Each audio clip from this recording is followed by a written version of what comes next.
Our irrigation of arborvitaes in the field starts with a control, and here we have two separate lines going to two separate areas that we're irrigating. We'll turn this on, and now water will flow through this half-inch pipe out to the field.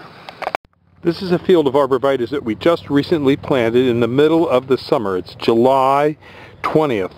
These were planted about 3 days ago. It's a very dry part of the summer, but it's easy to grow these arborvitaes if you can water them. And as you can see, the drip tape is right in here. This shows the drip tape dripping water onto the tree. The tree is about 6 inches away from where the water is, but the water will plume out.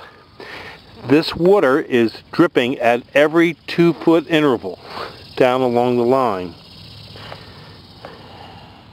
It's a very efficient way to water a lot of trees because you're not wetting a lot of surface. The subsurface is what you want to water.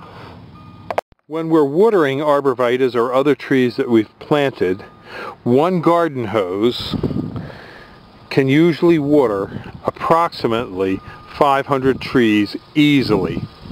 Now if we have more areas to water and we set up more garden hoses to more areas and then more drip tape, the pressure will drop, and as the pressure drops you don't get as uniform a distribution of water over long periods.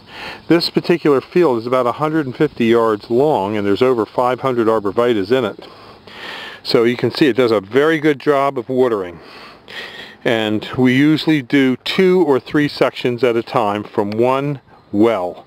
Our well is a good producing well, so we can let it run, but you have to make sure that your well has sufficient water before you start watering large numbers of trees. We usually let this drip tape work for about 8 hours. And in an 8-hour cycle it'll wet all these trees and get the ground wet all the way up and down the rows. If we see places where the tape is broken, like over here you can see there's a small break, then we'll go back and we'll put a union in that spot and reconnect it. The tape can break because rodents come along and chew on the tape. Things like mice, foxes, dogs come along and chew, and they actually chew this along with rabbits doing the most damage.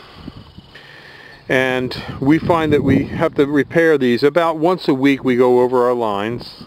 One small leak like this isn't too bad, but we usually correct them every now and then when we see a bad leak.